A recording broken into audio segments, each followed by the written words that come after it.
All right, history classes. Thank you to those of you who have said the Apostles' Creed. Those of you who did not say it today, if that happened in your class, you are going to present on Thursday. For homework, I want you to read lesson 13 and do the note card that are posted on Facts. You also are going to get a review sheet on Thursday, which is for the first test. And our first test is going to happen a week later on a Thursday as well. This is on your syllabus. All right, we're going to go over today the note cards about Bar-kokhba. Bar-kokhba was the leader of the second Jewish revolt, but we're going to start back at the beginning. What do we call the dispersion or the spreading of the Jews that happened after the first Jewish revolt? This is what we talked about last time. You already have this on a note card, but I really want to make sure you get this idea. So we're going to have it again on this note card. It's called the diaspora. Now, the diaspora I told you about, and when I was telling you about it, I asked you how many of you knew the final words that Jesus said to his disciples. Right before he was taken up and ascended into heaven, he gave what was called the Great Commission. And I don't think a lot of you were able to pull this out of your heads, but this is very important, and you definitely want to know these words because the last thing that Jesus said is very important for us to know, kind of like his final going away parting words. So the final words that Jesus said were these words: go into all the world and teach all nations, baptizing them in the name of the Father and of the Son and of the Holy Ghost, teaching them to observe all things whatsoever I have commanded you. And behold, I'm with you always, even to the end of the ages. Now, if Jesus' last words were that, you might expect that his followers, those who were committed to him and had seen him resurrected from the dead, would have done that. But no, almost none of them went into all the world or all the known world, which would have been the Roman Empire at that time. Almost none of them went out.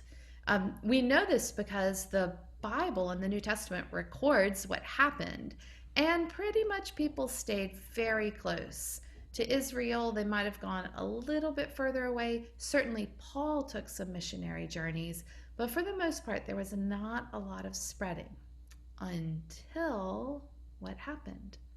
The destruction of the temple in 70 AD, and the Jews were dispersed all over the Roman Empire and to other parts of the world.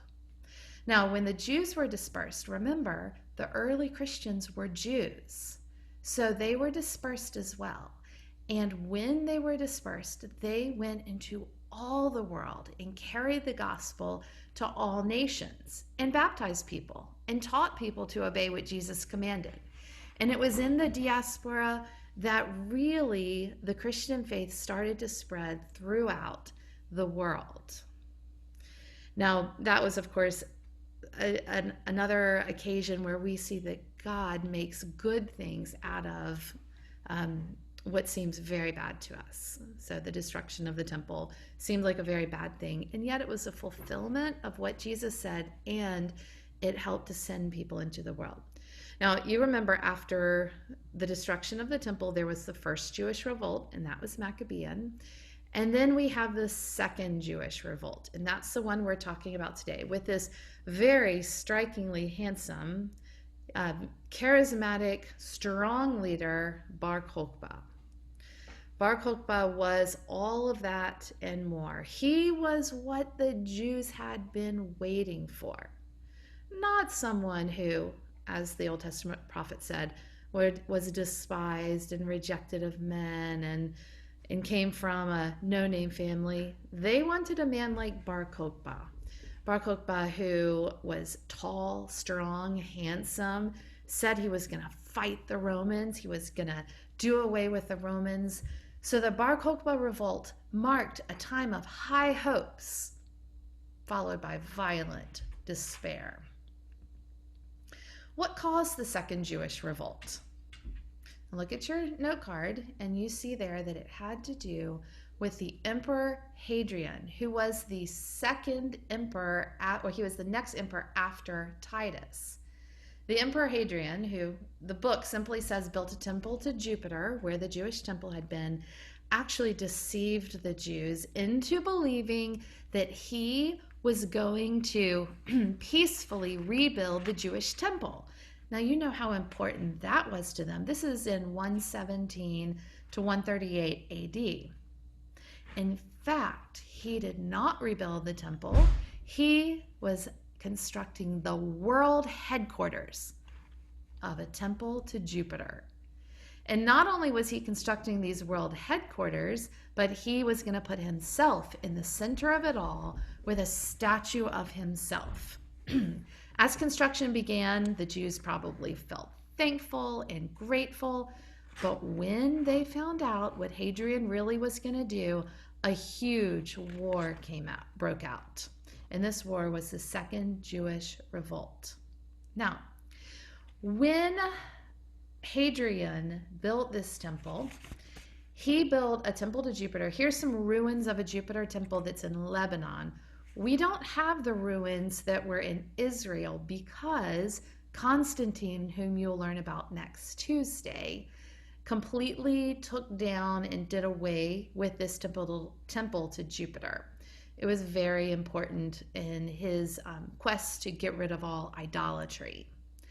But this temple of Jupiter has a floor plan that if you lay it on top of the temple, the Jewish temple, you can see how it fits just perfectly with a very interesting thing, which is that Hadrian set a statue of himself riding a horse right here on the Temple Mount in the place where the Holy of Holies had been. Now, a Jew at that time would know this was a terrible thing to do. He was setting himself up essentially as an idol, as a god for people to worship and to honor as a god. There were several people who fulfilled prophetic words during this time, but I'm going to point out the prophetic words. You can see them here on the screen. Daniel 9:27, Matthew 24:15, and also Luke 21 talks about a time when sacrifices will cease. Sacrifices will cease or stop, and there will be an abomination that causes desolation. Now, those are very scary sounding words, I know. But sacrifices ceasing, you know, happened when? In 70 AD. And the abomination is like, ooh, something terrible that causes desolation. Desolation is destruction. It was fulfilled in several ways. One was a ruler named Antiochus Epiphanes IV, who went right into the temple and sacrificed a pig on the altar. That was a horrible, horrible thing to do. The Jewish people don't even eat pig. And he was basically asserting himself over that temple. But the other one was here, what Hadrian did when he set up a statue of himself and built a temple to Jupiter. This was in many ways considered by the Jews to be a fulfillment of that. And the Christians, of course, who had been warned by Jesus, using those words from Daniel 9, that what Hadrian did was an abomination that causes desolation. So the Jews prepared to rebel. There was a rabbi at the time who calmed them down, and they didn't rebel immediately, but they started to prepare. They prepared secretly. They did hideouts in caves. You know, you've seen now there are a lot of caves in this area. And they had a really interesting tactic. They were supposed to build weapons for the Romans, so they did a really shoddy job, a terrible job of building weapons. So the Romans would send them back so that they would get to keep the weapons. And then they would, of course, fix them up and stash them away so that they had more weapons. And so basically they prepared for guerrilla attacks, guerrilla warfare, prepared to attack the Romans because of what had happened.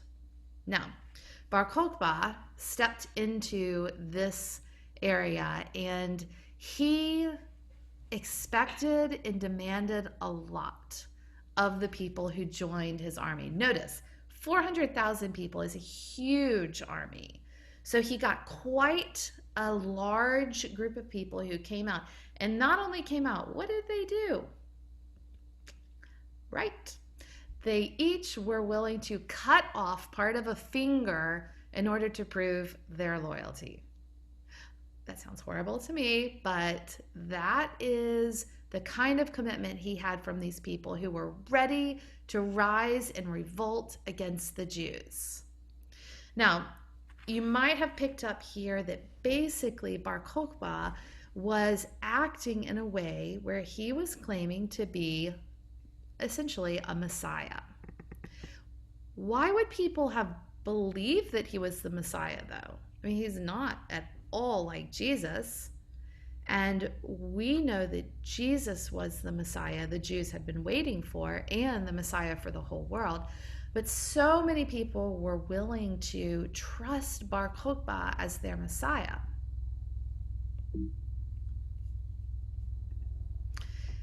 What they thought was that the true Messiah would lead them to freedom from the Romans. That's what they could see. They could see the Romans were the big threat, and the Messiah they thought would lead them to have victory over the Romans, like a military conqueror.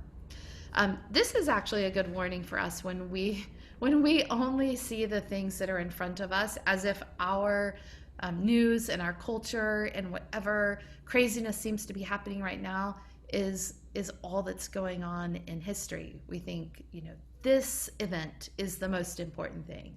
But actually, God usually has a much bigger plan in action, not just this one thing that's happening in the news, this one election, this one anything. God usually is working on a larger plan.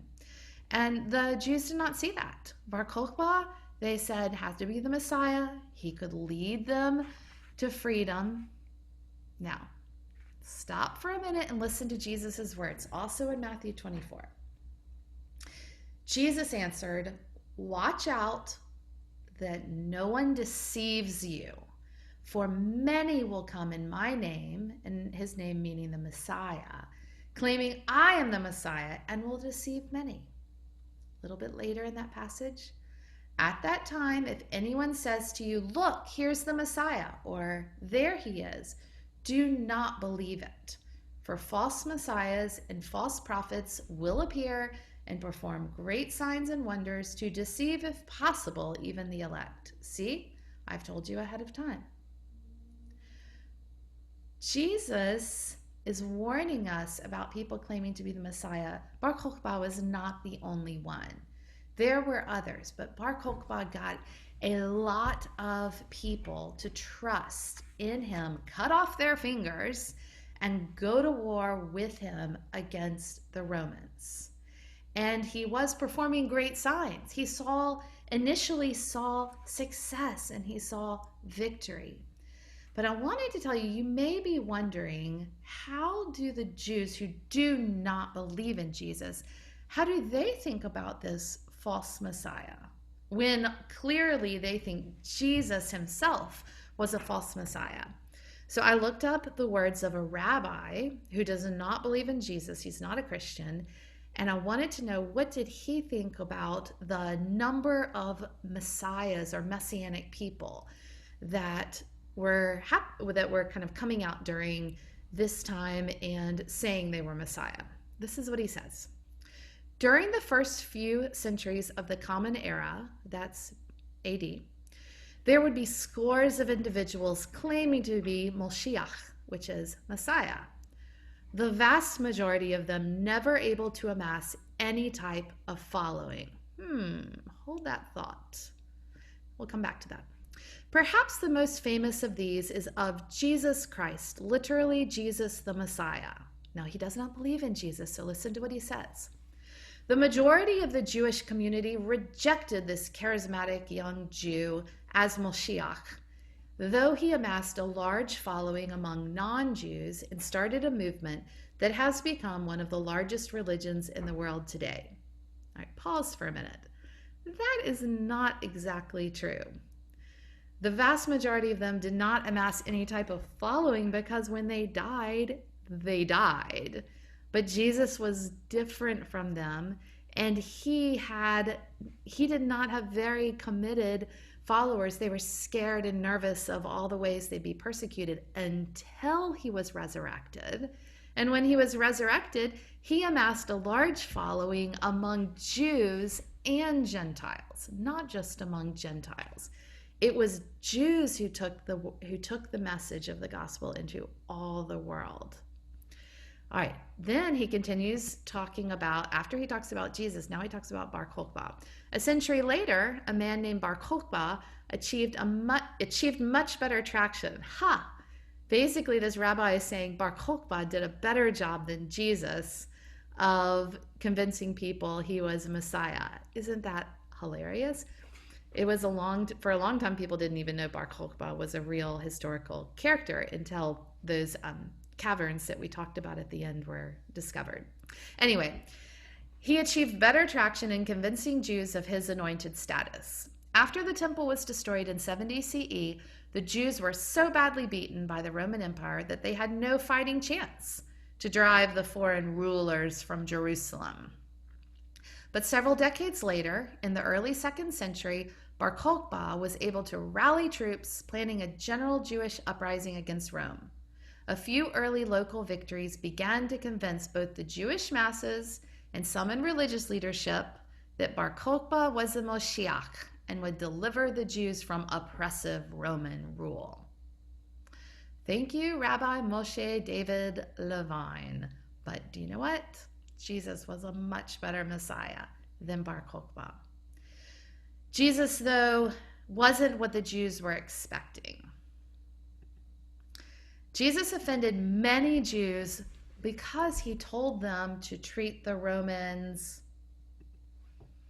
by obeying the governors and paying their taxes. That just wasn't revolutionary enough for many of these people who wanted to throw off the Romans and couldn't see another way. But do you know what? There is always another way with Jesus. In fact, Jesus's way looks like this. Jesus's way is to go against the flow, not just against culture, society, but against what we want. Our sin takes us one direction. Jesus says there's another direction.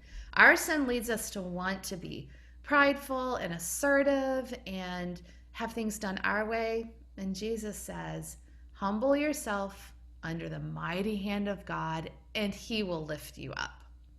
That is the way of Jesus. So when you're wondering, what is it like to be a follower of Jesus in the world? It looks a little bit like this crazy picture with the fish right there. So in what ways was the Second Jewish Revolt successful? And it was successful for a time. It established a Jewish state, almost like they got their country back. Jews regained Jerusalem. There were even coins printed. It lasted long enough that said Israel will recover and experience freedom. They captured 50 strongholds, 985 undefended towns and villages, including Jerusalem. Even Jews from other countries and Gentiles volunteered to join their crusade. And here are some of the coins that were printed. So we still have some of the coins that say in Hebrew that this is the victory. What were the results, ultimate results of the Second Jewish Revolt? Not so good for the Jews. It was even worse than the First Jewish Revolt. Up to, the numbers are a little fuzzy, but it's up to 580,000 people were killed, and they did not allow decent burials. In fact, I want to read you a little bit more than what your book said. The final war The final battle in that war took place in Bethar, which was the headquarters for Bar-kokhba, and it was a place where a lot of the Jews who were refugees had run to, located on a mountain ridge overlooking the valley of Bethar during the war. And this was besieged. They were sort of starved out, and then a very on a Jewish festival day, there was a fierce battle, and every Jew in Bethar was killed. They didn't even allow the Jews to bury their dead. Now, there were a few skirmishes after that, but essentially the war was over. Bar-kokhba had died. The Romans plowed Jerusalem with a yoke of oxen. That's what people used to, what victorious countries used to do to assert that they had pretty much destroyed that. They would plow it. Sometimes they would plow it and salt the ground so that even if people lived there afterwards, they couldn't plant anything. Because the fields were so bad. Then they took the Jews, sold them into slavery, sent a lot of them to Egypt, wouldn't allow them to rebuild the settlements. Jerusalem was turned into a pagan city. They changed the name of it, and they didn't allow Jews to live there anymore. And they changed the name of Judea to Syria Palestinia. Isn't that interesting? The name Palestine was the name of that region for centuries, really, after this. And in the years following this, as Hadrian remained the emperor, he continued to discriminate against Judeo-Christian sects, which means Jews and Christians, but he primarily was really irritated with the Jews. So he wouldn't allow them to study the Torah, which is the Old Testament scriptures. They weren't allowed to observe the Sabbath or follow the rite of circumcision, meet in courts or synagogues, or basically do anything that Jews are supposed to do. And they didn't have the temple. So he took away almost everything. So why did Bar-kokhba's memory live on after his terrible defeat? And I will say that it sort of came back. It wasn't like it lived on immediately, but it lived on because it lived on as a legend. It lived on as this idea of masculine Judaism, of as much as Jews had been discriminated against and looked down on for so long, he was the one who asserted the strength of Jews, and because he reached a measure of success, sort of the success of fighting against the world. Now, when people left after that, the people that didn't get killed in the Second Jewish Revolt, a lot of them went and hid in these canyons. So the Nahal Hever canyons preserved, because it was near the Dead Sea, and it preserved a lot of the common everyday objects and the skeletons of people. So here's a picture of the region. These caves were up in these hills, and they had these tiny little openings, but when you went into them, they opened to these really large cavernous caves, which had probably been dug out into places where you would crawl into the holes and then you could stand up and walk around. And they found a lot of common household items. You see here some knives and bowls and things, and this funny looking object in the bottom right is a key, household keys, which I guess they just took with them in case they ever got to go back. But they didn't go back, and the skeletons of people were found here in the cave. So these canyons remind us that the Second Jewish Revolt was a failed revolt. Bar-kokhba was a fake or a false Messiah, and Jesus told us about him. It's no surprise to a follower of Jesus that not only would there be false messiahs, but they would be unsuccessful in their attempt to carry out and to bring the kingdom of God in ways that God himself really didn't want to have happen. All right, guys, Thursday, I am still not going to be here. I appreciate you guys letting me be with my family for this very important time toward the end of my mother's life. And I think that you're going to have another good lesson, a good teacher on Thursday, and be thankful, please, and polite to your substitute. Thank you. Send me an email. I'll check my email. Send me an email if you have any questions.